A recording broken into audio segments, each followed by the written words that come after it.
to another exciting episode of Get Your Tech On, our show on all things DOCSIS. Today we're covering DOCSIS 3.1 and 4.0 and exploring how cable operators can use these cutting-edge technologies to take their network to the next level. I'm your host, Brady Volpe, founder of NimbleThis and the Volpe firm. Joining me, as always, is John Downey, CMTS technical leader at Cisco Systems.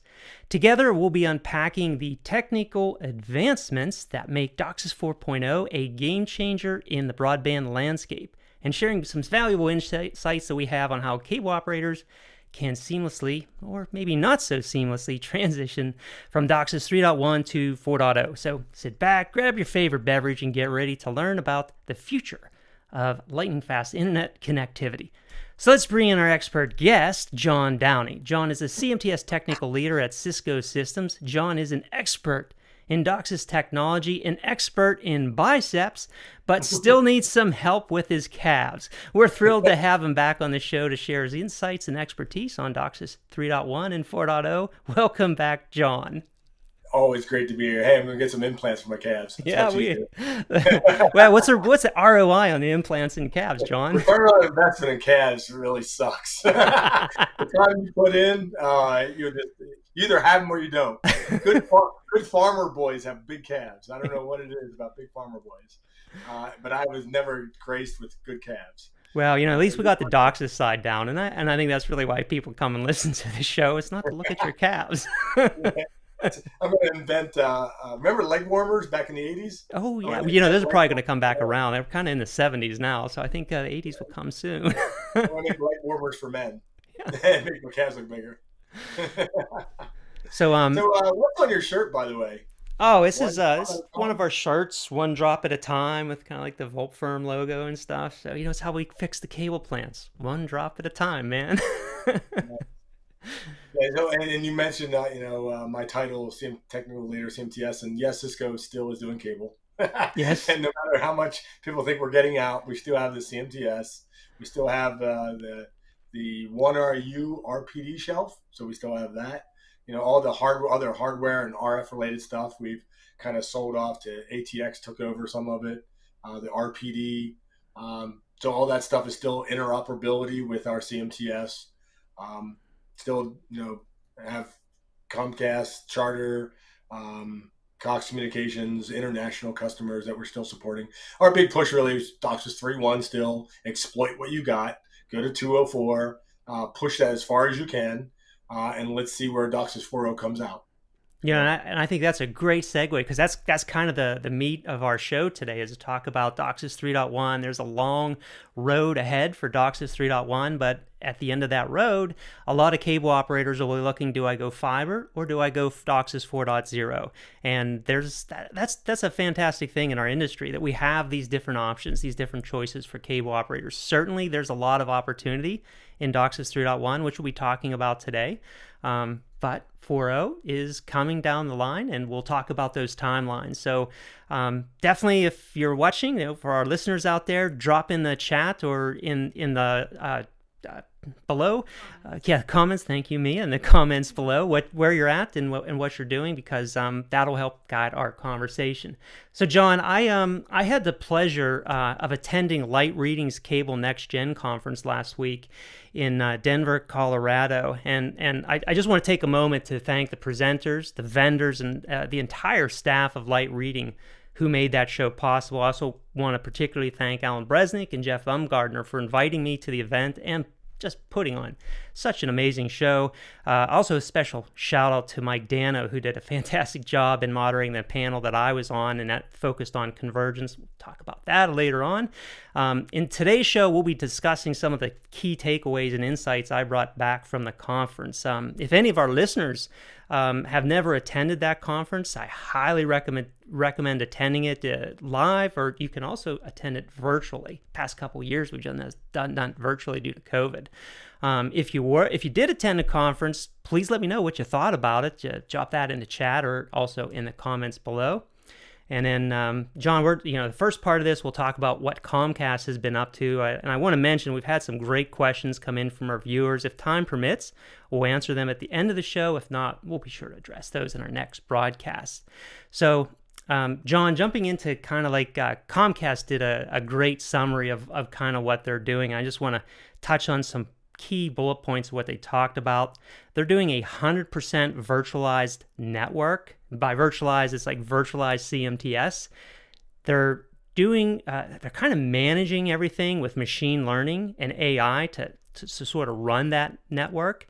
They're doing everything with digital nodes. And so, we've talked lots about digital nodes. These are RPDs in fiber nodes. So this is kind of like our new fiber node technologies, but they're all, they say they're all sitting a few hundred feet from their customers, which allows them to provide a much higher grade of service than what you'd be able to do with an analog node.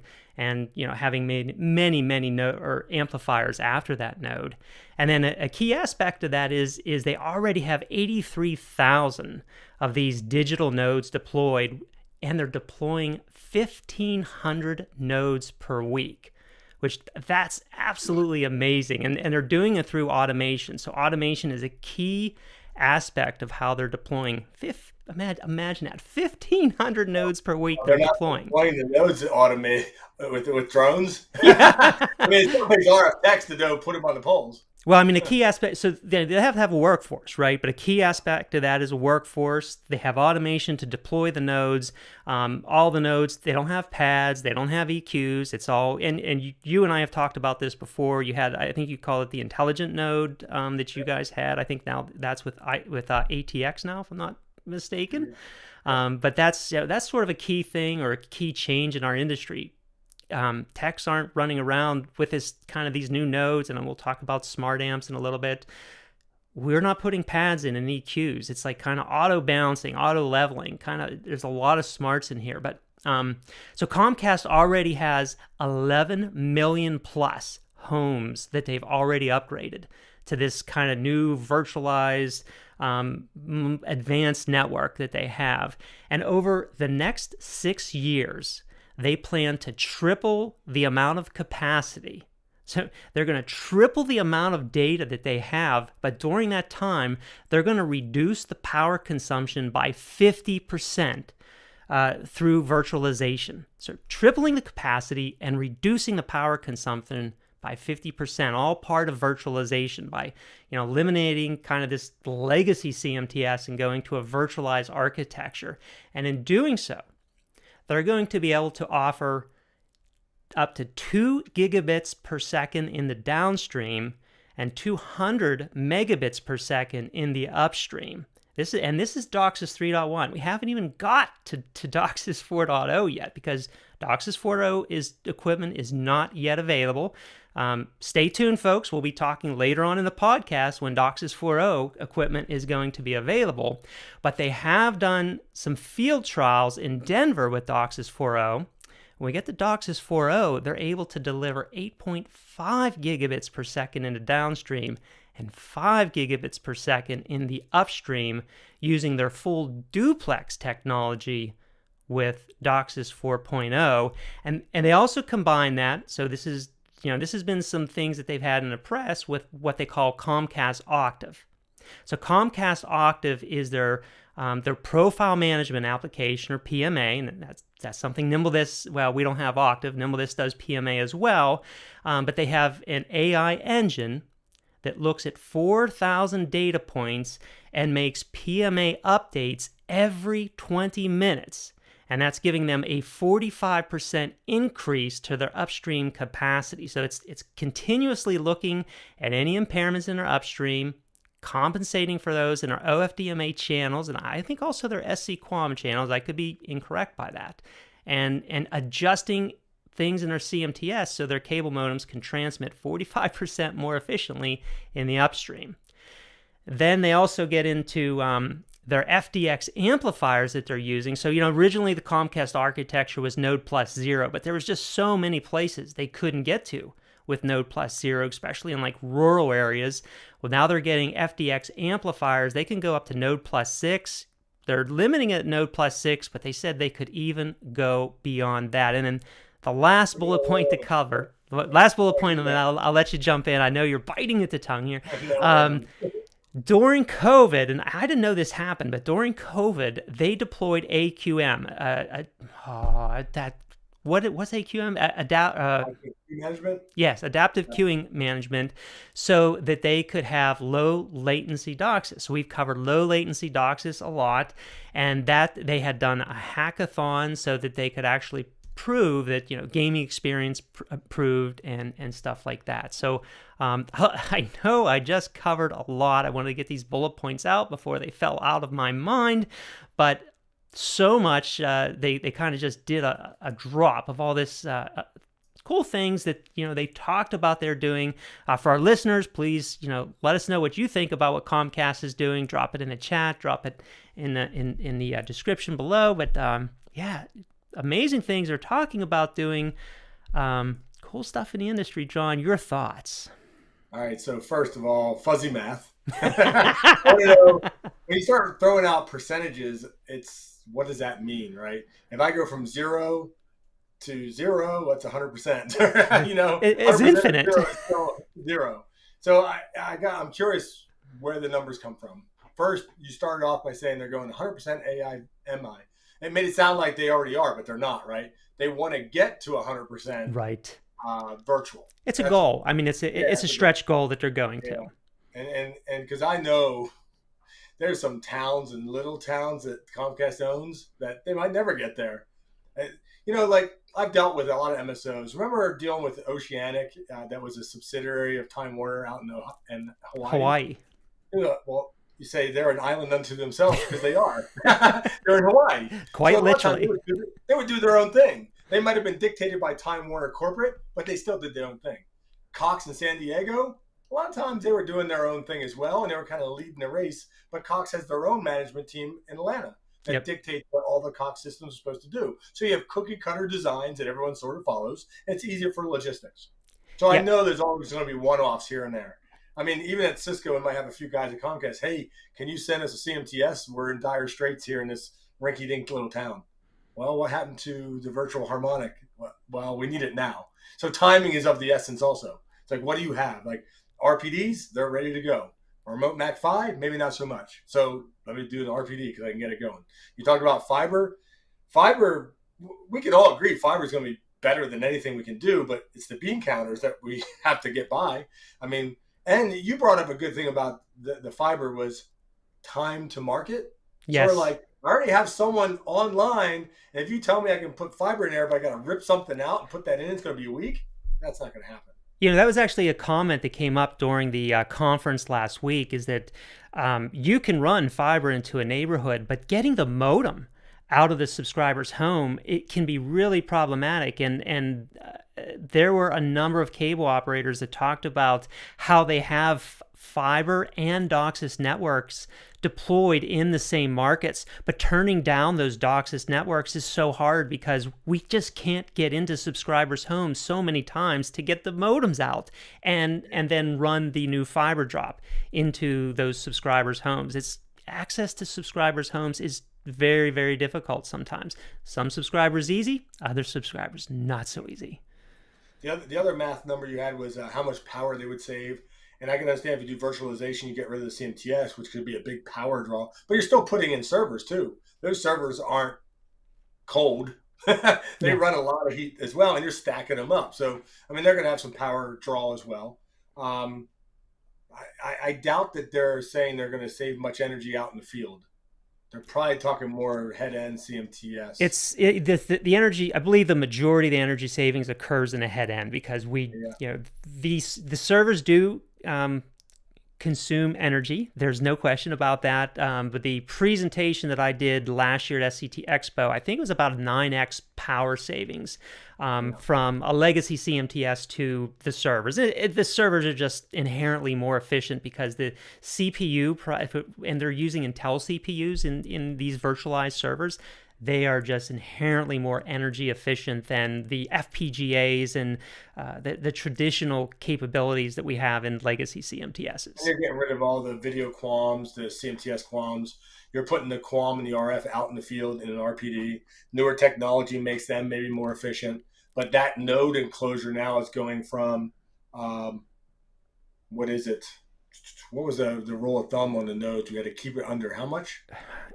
It was 90 watts, I think. It was Even still, the I new only think I had a RPDs, certain amount. Now the I can't power remember the what power that was. consumption on the new RPD amplifier, or the new digital fiber nodes, it's actually come down quite a bit from what it was, and I think that's because of the new ASICs that they're putting into them. Um, but Didn't they raise that limit for the new? they did What was raise the power the limit. I what was the don't remember the node? power limit off the top of my head. What was the node feature that Cable Labs was working on? The smart The amplifiers, no, the the gap node node, gap node. Yeah, the yes, gap node.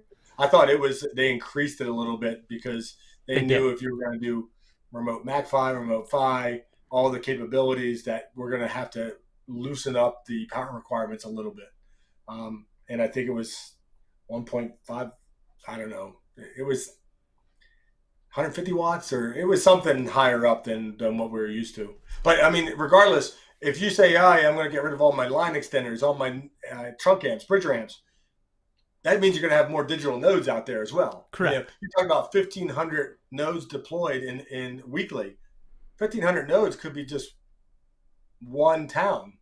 You know, Yeah, so and this yeah, happened in my neighborhood too. I mean, we went from a node at the entrance to my neighborhood to there's multiple nodes throughout my neighborhood. There's basically a fiber node sitting right between my house and my neighbor's house. So that's going to happen. You're going to have a lot more nodes and a lot less amplifiers. But I want to comment on I think a really good point you made. You were talking about getting rid of the analog in the head end, and that's going to go to IPTV. So I'm working with a customer right now that is transitioning from legacy CMTSs to virtual CMTSs. And one of the things they realized right away is their analog video solution had to go away, and they had to find an IPTV provider.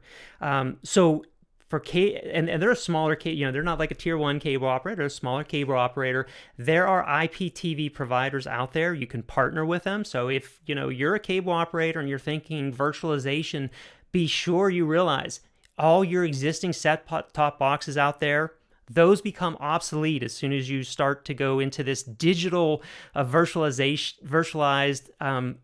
world, and you go to RPDs. Analog goes away out of your system. IPTV is something that you have to embrace immediately, and legacy set-top boxes go away. There's a number of ways you can do this, but it's something you have to immediately consider. That does reduce an amazing amount of power in your head end, because all of these traditional analog or MPEG type solutions, those all go away. and that used to be that is probably the biggest hurdle is do you still have analog video, and that used to be our go-to negative when someone says, "Hey, why don't I just do GPON or EPON?" Yeah, you can Yes, do GPON, EPON for internet, but what about video? correct. How are you gonna get the video there? So you have to go full IP video. So if you do full IP video, then it begs the question: should I just do fiber to the home and GPON? There's still cost. I mean, it's still cheaper in the long run to do, say, remote PHY and utilize the quality of service and the settings of DOCSIS and a DOCSIS modem, and still maybe do coax for the last mile or kilometer. It's getting shorter and shorter with the coax, right? Yep. But as a cable operator, if you're thinking, at some point I'm going to go PON, or at some point I'm going to go virtualization, making that switch from analog to IP video, you're going to have to do it at some point. And once you've done it, now you're kind of unchained, and you have the ability to go either PON or whatever flavor of DOCSIS you want to go. So I really think it's a good thing as a cable operator to start thinking about IPTV now, because it really expands your horizons and frees you on where you can go. So just want to go to the chat room for a moment here. Jeremiah says, N+6 FDX sounds like a headache. I don't see it being possible. Virtualization also has its own core bandwidth limits. Seems like a lot to overcome in 6 years. Jeremiah, I completely agree with you. I think there's a lot of unknowns, both on the FDX side and on, growing pains on the virtualization side as well. Local Trees, thank you so much. You're always a great supporter. Really appreciate that. And Daria, thanks for joining. Great to see you. Appreciate everyone in the chat room. Please drop in your comments and questions. So let me get on the FDX. I had two more things what you brought up. FDX. Keep in mind that even though it's full duplex, the modems will never be full duplex. It just means the network is full duplex. So if I have a buddy that's on a different leg of the node and he's doing 8-9 gig down, I can still do 4 or 5 gig up because we're overlapping our frequencies, but we're separated so far in the network and kind of isolated between each other. Now you start putting in amplifiers, that becomes a real hassle. There was talk about doing an FDX amp, but that was a node plus one. When I see this node plus six, is it really node plus six cascade, or are they talking about node plus six amplifiers? So I'm on a call. Thank you. Hi, Mal. That's my wife just walked right through. Yeah, that's John's wife, Mal. She's a terrific person. Next, my dog will walk in. We'll see the whole family. All right. But it's because I remember talking to a few of our own engineers, and once you do node plus one, your interference group and your transmission group, like which devices will interfere with each other, that group gets bigger and bigger. Yes. Once you put the amplifiers in. So you lose your full duplex, because if you're all in the same interference group, you're not full duplex in that interference group. So I also knew that, you know how the node splits off to different legs? You could have a node and 20 amplifiers, but it's still node plus one. Yes. You know what I'm saying? Right? So you still have a lot of amplifiers, but only one in cascade, because you just break off every different direction. And that makes sense too. And so a node plus one cascade, maybe that's doable. But this node plus six, I'm wondering if it's semantics or they're really talking about doing a cascade of 6 amplifiers in an FDX solution. So they were talking about a cascade of 6 amplifiers.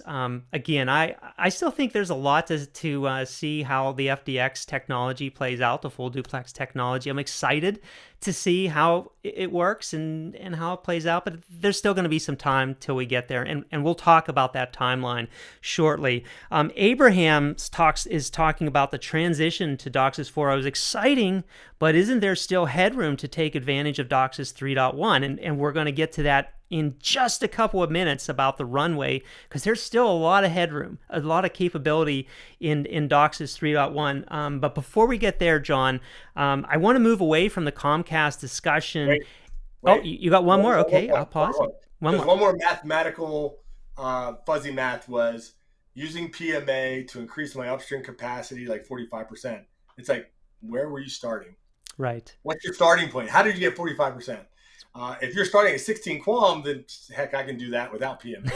You know, some of my 16 QAM to 64 QAM, we can achieve 45% right there. Oh yeah, easily, right? So it's like it's 2 to the 4th versus 2 to the 6th, so that's 50% when you look at bits per hertz, right? 16 QAM is 2 to the 4th power, 64 is 2 to the 6th power, so that's 2 more bits. So yeah, it's 50%. My point is, if I'm starting out at 64 QAM, I'm maxed out at 6.4 megahertz wide channel single carrier QAMs, you're not going to increase anywhere past that anyway, because that's as far as it goes. The OFDMA is a different story, but we have profile management that can do that in the CMTS that don't need external complications and complexity to do all these numbers and run these numbers. Now, doing that will be great, and I think if you want to optimize upstream and try to get 4K QAM out of the upstream, that might be a good place. Also in DOCSIS 3.1, there was an option for 8K QAM and 16K QAM, which sounds like a pipe dream. Yes, on the upstream, sounds hard. that pun was intended. But I think if we did implement those options and we use PMA and machine learning, we could squeeze out a little bit more speed from certain modems that are maybe right off the node. You know what I'm saying? Although, I have customers that are starting to put that second OFDMA channel up in all the way up to, ending at 204 megahertz. That's a pretty clean area. So when you say, 4K QAM, 16K QAM in the upstream sounds like a pipe dream. When I look at that frequency spectrum from like 100 to 204 megahertz, well, except within the FM band, it's really, really clean. Right at the edge of the FM band, so 108 to 204 is 96 megahertz. Yeah. So you're right there at the edge of the FM band, so you're not getting interference there. If you have to worry about leakage detection, we had that in one of our last podcasts, right? You could exclude a little bit of area and do leakage testing from the modems themselves where they Correct. generate the signal. But yeah, that spectrum should be darn clean, right? When we went off air analog to off air digital, PBS, Fox, all those channels that were off air and say your neck of the woods, a lot of them actually were transmitting digital higher end, not on the lower end. So Right. maybe that spectrum is open now. It's hard to say. When the government tries to make money, they're selling the spectrum as much as they can. Yeah, so and I think this kind of leads into Abraham's question about how much more can we get out of DOCSIS 3.1, and it's a lot. When you start to upgrade your plant to DOCSIS or to 204 megahertz, you have a lot of upstream and a lot of downstream capacity. So getting away from Comcast and into the evolution of broadband services, this is kind of talking about, and these are key takeaways from another panel of how broadband services are changing. So we talked about low latency DOCSIS. There was a poll that was taken about what consumers are willing to pay for low latency. And it's about 80% of consumers are willing to pay an additional $5 to $20 a month for low latency DOCSIS. And this gets into if you're particularly, easy for me to say, if you're a gamer, for example, like you're playing Call of Duty, Halo, Fortnite, or any FPS game, this is like your area of I would definitely be willing to pay that to get low latency DOCSIS and have really good quality of service of gaming. I mean, this makes or breaks your gaming experience.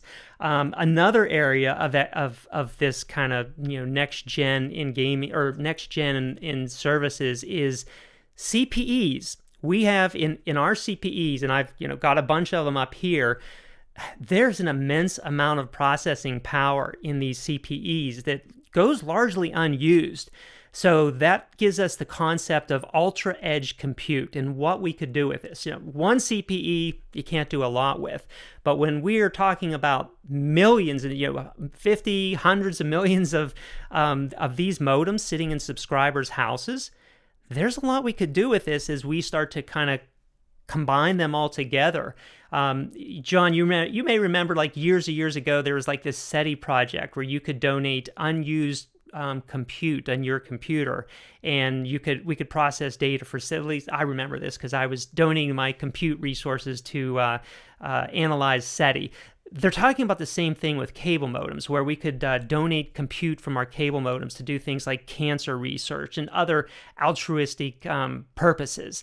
And then they're kind of extending that further to saying, well, it may not just be subscribers that are interesting to do that, but businesses. So that we have a lot of IoT things in our homes, like refrigerators and ovens, toasters, things like that. Even our cars, that there may be businesses that would want to take care of this and start aggregating things so we can determine, like, when's our refrigerator going to go bad? But we need larger processing power to start doing that.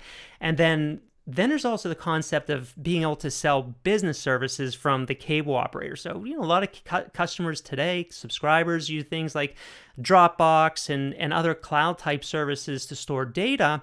Well, cable operators could also be able to provide those same type of services to subscribers, but they would be able to keep the network on the cable operator network. So it's not going to a third party cloud provider, but it's going to a data storage that the cable operator is providing at ideally a lower cost because that data is staying on a subscriber's network, or maybe even a cable modem itself, because this is sort of that edge compute. But we have to make sure that we can do that reliably and secure. So this is all kind of like this next gen of how cable operators can provide new and advanced services to subscribers. So kind of that next gen concept. It's. I think what the key there will be security. Yes. Most people want a firewall. Maybe VPN becomes more prevalent. If I'm VPNing all my information and encrypting it, which device would be able to be utilized? And maybe it's just the modem itself. Everything behind the modem is all natted, right? It's all 192 addresses and a firewall. So no devices behind it can be seen by someone external. It's just, it makes you feel like we're in a futuristic world, and just talking about like this brain Like all these endpoints are all communicating or talking to each other, or load sharing the CPU or something to that nature. It's interesting, and I think what it comes down to also is what's in it for me. What's in it for me? If I'm going to say, yeah, I'll donate some of this, I'm not donating nothing. I better get paid for it, or I better get $5 a month off my bill or something, right? And I think that's what it'll come down to for the typical consumer too. It's like, Well, I I'm mean, not if you think about it, them. subscribers are already have modems in their house that whether they know it or not, they have Wi-Fi, open Wi-Fi that is enabled for other people when they're driving by. If you're a Comcast subscriber, you might be logging on to someone else's Wi-Fi access point and using their Wi-Fi, and that's part of the Comcast network. And other large operators are doing that same thing. So that's already starting to happen where we can use services from someone else's network. And I think operators are looking at how we can explore to use more of those services based on the CP that is there, because that CP has a lot more capabilities. So we have some questions on the chat that's coming in. So David says, "Hi, I'd like to ask what your opinion is on the future of RF cable TV with DOCSIS 4.0. Do you expect large migrations to IPTV?" I'm specifically talking about TV such as DVB-C. So I think the answer to IPTV is an absolute yes. Like we really can't get to DOCSIS 4.0 without transitioning all of our analog to IPTV. We mentioned to that. John, your comments on DVB-C side of that? Yeah, digital video broadcast cable. It's not really digital, right? It's analog, digital stacks. It's haystacks. It's Yes. QAM. I don't know what the latest numbers are, but I'm subject to this as well. I'm a cord cutter. Yeah. I got rid of my analog. I'm doing everything over the top. Now, same here. Granted, over the top, in the long run, you have to pay for different services: Prime TV, Disney Plus, Hulu TV, Paramount Plus, just so I can watch Yellowstone or one of those. Netflix. So there's a lot of like over the top video stuff, and if you have a good internet connection with enough speed, you could have the one thing I miss though is my DVR. There was a DVR built into my set. I too miss the DVR. I lost everything I recorded. Yes. That is a downside of cutting the cord, is you miss that DVR. So David says, so far you've also mentioned analog. Can DVB live side by side with future DOCSIS versions? At which point will become unnecessary to save bandwidth broadcasting this way. Thanks. I think it's a challenge to do that. It all becomes IPTV. It's kind of as John's saying. I think you'll find as end users, we all worry about our bottom line of how much it costs. Yes. Like we've always said this from the beginning. Cable companies do a la carte because it's kind of like no one would pay for PBS or the Gulf station. Yes. Or whatever. You're paying for ESPN and all these other stations with your blanket amount every month, and everything else kind of subsidized in there. But if you did a la carte, there's some stations that would just go under. They'd go out of business, to be specific. Yeah, some college whatever stations. So I understand that, but I think the paying community is like, I'll do everything over the top. If it's not live, it might be a week later, but people are starting to realize that getting a whole season in one chunk and I can binge on it when I want is kind of nice also, right? It's like the younger generation don't remember how it was, the real struggle of, I got wait another week to see what happened. Yes. Not anymore. They get the whole season downloaded and we'll watch it when I'm ready. Yeah, I think that's the way things are going. And it's just buy for a high-speed access and then I can watch what I want. And it's like, do I need DVR? Not really. Everything's stored somewhere anyway. Yeah, and Sean Lester. So, hey, Sean, thanks for joining. He mentions that I thought I saw it on there.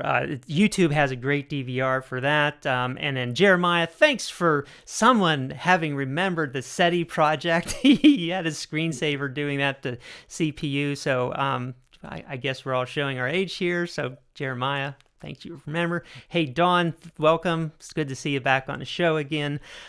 So John, let's move into the meat and potatoes. Eventually, every cable operator is going to need to move from DOCSIS 3.1 to DOCSIS 4.0 due to capacity. At the CNG event last week, this was something we discussed at length, but it's not a simple path because there's still so much runway in DOCSIS 3.1, getting to, I think that was Jeremiah's comment before, how much runway do we have, and the fact that DOCSIS 4.0 equipment is not yet available, so we really can't do 4.0 yet. So let's look at some of the talking points that we had last week at CNG, and that was a kind of a big one. So we talked about there's still a lot of runway left in DOCSIS 3.1. There was a talking point of, the concept of why don't we have a DOCSIS 3.5? John, I think you coined, hey, why don't we have a DOCSIS 3.14 or DOCSIS Pi? Yeah, we talked about that at Expo last year. So, how much, there's so much we can do with DOCSIS 3.1 right now, and I think even someone from Charter said this was the primary objective for them, was to stay on DOCSIS 3.1, and we had some European representatives at the show that said, most of Europe is already at 1.2 gigahertz in their plant. They have a 1.2 gigahertz downstream, so that for them, there's not much urgency in the European market to move to DOCSIS 4.0 because they're just going to stick with DOCSIS 3.1 for the foreseeable future. The US, they're saying, well, maybe there's some more urgency just to do the upgrades. So there's kind of that fast tracking to go to mid-split because a lot of your US plants are still at 42 megahertz. DOCSIS 3.1 modems are readily available. DOCSIS 4.0 modems, they're going to have Wi-Fi 7 in them. And they're also going to have, they're expected to have 10 gigabit Ethernet ports, whereas DOCSIS 3.1 modems have either 1 gig or 2.5 gig Ethernet ports in them.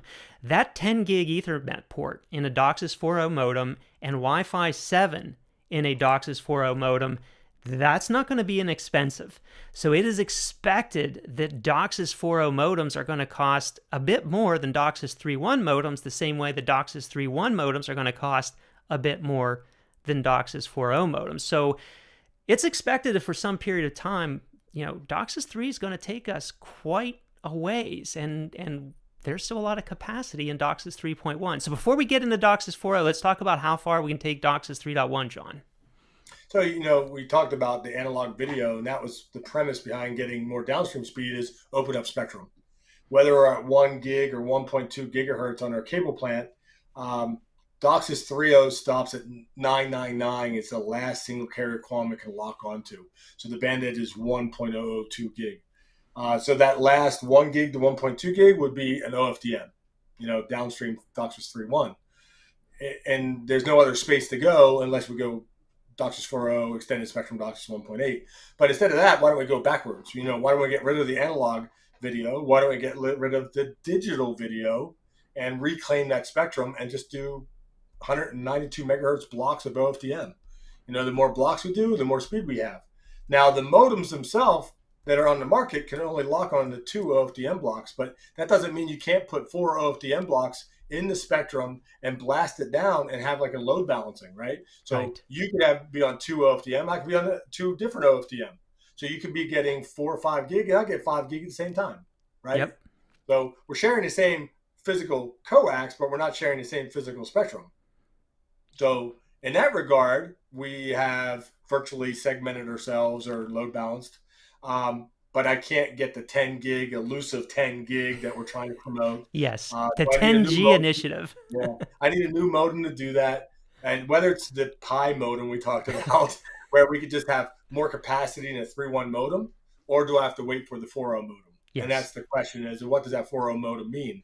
Is it an FDX 4.0 modem, an ESD 4.0 modem, or a combination of the two? And how much is it going to cost me? We talk about cost, but people aren't afraid to spend like $1,000 for a dang new phone, which surprises all the time. Yeah, there's a lot of compute power, but that modem is going to have a lot of capacity and compute power as well. Maybe we need to figure out how to do apps on the new modems. Yes, yes. Or, like we talked before, how do we get revenue out of the new modems? Let's head back to the chat room here because there's a lot going on. So Jason's talking about binge streaming better than binge drinking. Thank you, Jason. So we're trying to write back. I was trying to comment back, but I couldn't comment back. I was going to say binge and purge. Binge and purge. Yes. So, Sean, I know, Sean, you work with a lot of customers on the IPTV side. Sean and I were just talking about this yesterday. We got to move customers as quickly as we can to IPTV. Jason, moving them is an advantage of higher levels of resiliency, so I completely agree with that. So, guys, thanks for the back and forth on that. Mel, we have N+2 now for DOCSIS 4.0. Do we need N+0? So, Mel, as we talked about the Comcast, this is going to depend. If you're looking at going to FDX, you're going to have to get rid of any legacy amplifiers, and they make a new type of amplifier, which is an FDX amplifier. If you're looking at ESD, the extended spectrum DOCSIS, then no, you can still keep your existing amplifiers. You're going to have to change your split. If you're a 42 megahertz or a 65 megahertz in Europe, you probably want to increase your spectrum in your return in order to get the speeds that you need in return, but you can still keep your existing cascade of amplifiers for DOCSIS 4.0. Let me add on to that. Think about this. If he does DOCSIS 4.0 extended spectrum, and you say, oh, well, I still want to stick to 1.2 gigahertz downstream, not go to 1.8, but I'm increasing my upstream split, which that upstream split eats into my downstream. So you just got to take that in consideration. But an N+2 might end up being N+3 because you might have to backspace a little bit, the actual spacing, right, of amplifiers. And when you mean backspace, you mean shorten the cascade? Yeah, not the cascade, but the length between the two amplifiers, right? Yes. And that might be because you are going more higher downstream spectrum. But if not, maybe you don't have to change the spacing. Because if you have to rip out amplifiers and change spacing, at that point, you're like, why don't I just do fiber to the home? There's going to be a point where it's like that cost and that complexity and that logistics, it's going to be a nightmare.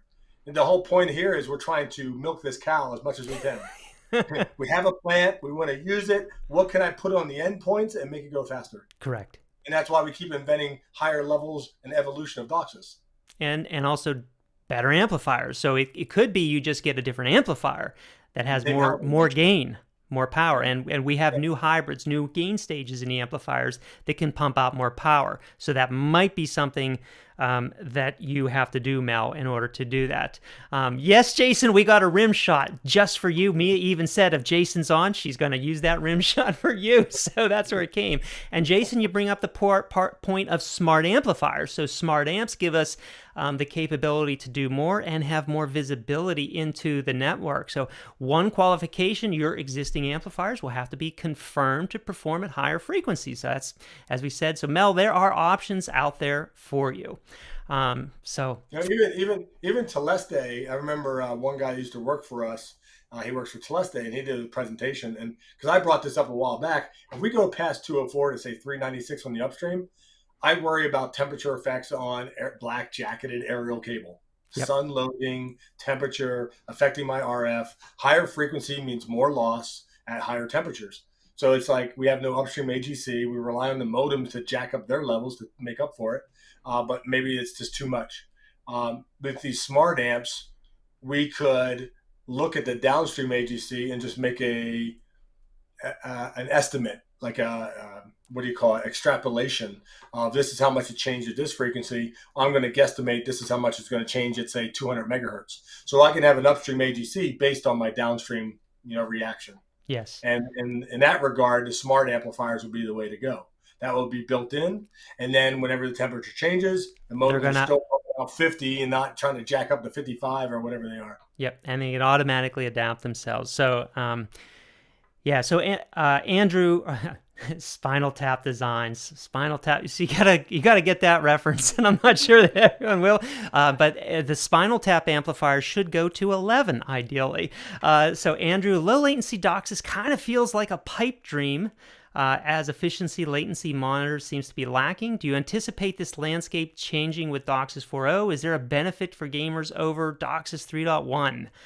I don't. That's actually a good question. If we get better, I think we do need monitoring for it. I don't know if we get anything, if any low latency improvements with DOCSIS 4.0. Do you know that, John? Well, I mean, we still have the DOCSIS low latency DOCSIS stuff that was in 3.1 that is still being worked on and slowly implemented. So that it's funny that feature might be just slightly ahead of 4.0, but it's been taking so long to really get implemented, the low latency DOCSIS stuff. And that comes down to Cisco has something called DPS, DOCSIS Predictive Scheduler, working on something called PGS, Proactive Grant Services, ASF, Adaptive Service Flow. Yeah, but this is all part of the DOCSIS 3.1 spec. None of this is needed Correct. in DOCSIS 4.0. So again, this goes back to how much can we get out of DOCSIS 3.1, and it's a lot. Yeah. So I just want to move on a little bit to the rollout. So again, I think there's a lot of runway in DOCSIS 3.1 because it's going to be a little while till we get DOCSIS 4.0 equipment. And some of what we talked about is so kind of the theme at last week's show was vCMTS. Everyone was talking about vCMTS. Comcast is on the vCMTS train. Just this week, there was an announcement that Harmonic and Charter, and I think even ATX announced something with Charter that they're doing a lot of vCMTS work. So that kind of seems to be the theme. Late 2024, early 2025 timeframe is looking like when we're going to have DOCSIS 4.0 vCMTSs, and then just shortly after that is when we're going to have CPE. So here we are, early 2023, and kind of late 2024, early 2025 is when the actual hardware will be available. So it's going to be a while, folks, before we start to see availability for DOCSIS 4.0 upgrades out there. So that's kind of the reality of it, and it's a good thing because we have a long runway on DOCSIS 3.0. Love to hear from our subscribers. What are your thoughts? Where you're at with DOCSIS 3.1? Are you looking at 4.0? Are you thinking about PON? Let us know where you're in the chat or in the comments section below. What's happening in your neck of the woods? What are your plans? We'd love to know your thoughts on that. So finally, John, during my panel on Convergence at the CNG conference, we had a fascinating discussion about the future of cable networks. We talked about how cable operators can seamlessly integrate various technologies like DOCSIS, PON, Wi-Fi, 5G, just about everything that was the technologies that are available to create a network that enables subscribers to stay continuously connected to the cable operator network, no matter where they are. We also emphasize the importance of security, you mentioned that earlier, and the ability or the reliability of the network alongside with speed. So it's not all about speed.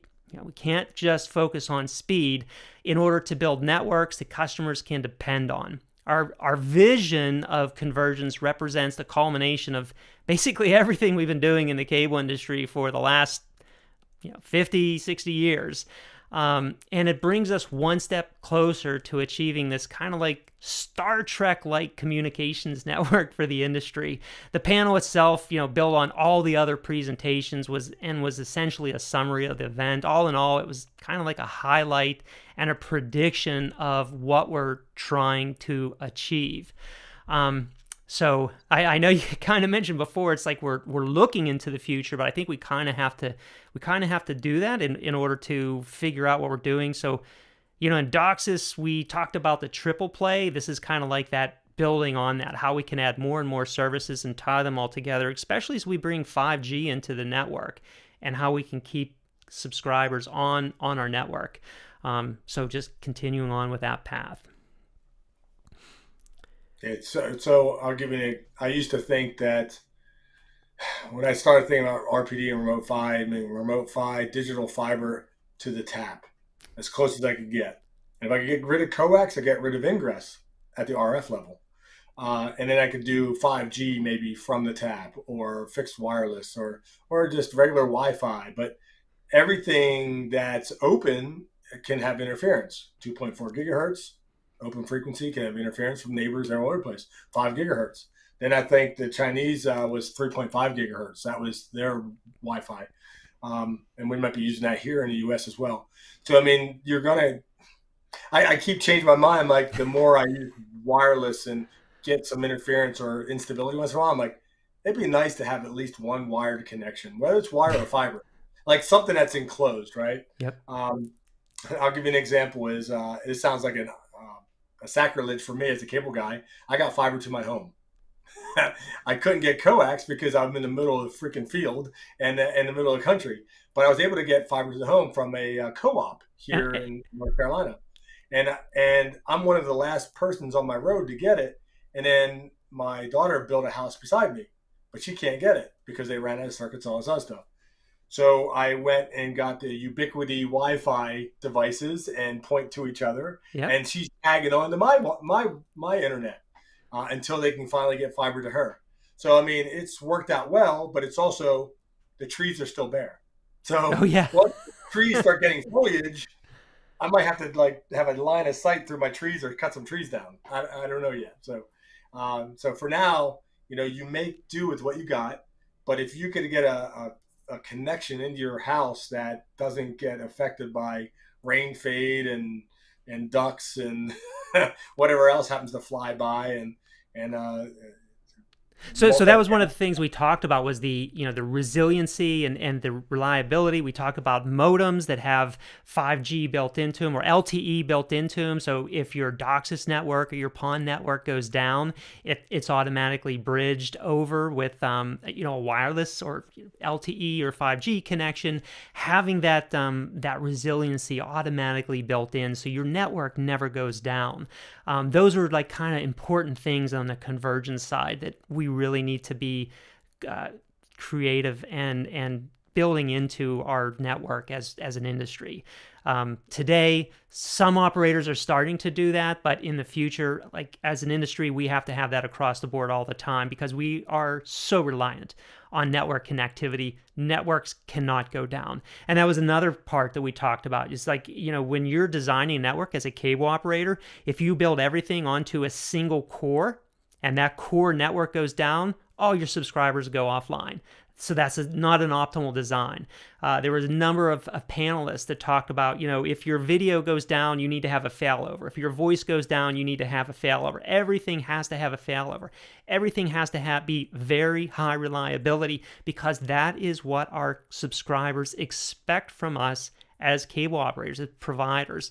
And, we're not there yet as an industry, but we have to focus on getting there as an industry. And if we don't have those types of conversations or those type of objectives and plans, we're not going to get there. So it's making that plan and executing on that plan as an industry. That's part of the discussion we were having on the Convergence panel. So I think it's very important. Yeah, you talked about the 5G. So that was one of my daughter's first. I told her, I said, you could look at the Verizon or 5G hotspot solution. And it wasn't bad, but then it was metered. Yes. So 50 gigabytes limited connection with a couple kids and iPads and over-the-top video and Oculus gaming, 50 gigabytes, they hit it like 3 days. Yes. It was something crazy. So it's like, yeah, this is not going to work. Yeah, I think people want all you can eat. I think there was a number, the average speed per home was something like 300 gig per month. It was quite high. So there's a lot that we consume, especially because a lot of us, like yourself, myself, if you're using Netflix, if you're using over the top, you just don't realize how much data you are consuming on a regular basis. A lot going on in the chat room here. I probably missed a lot.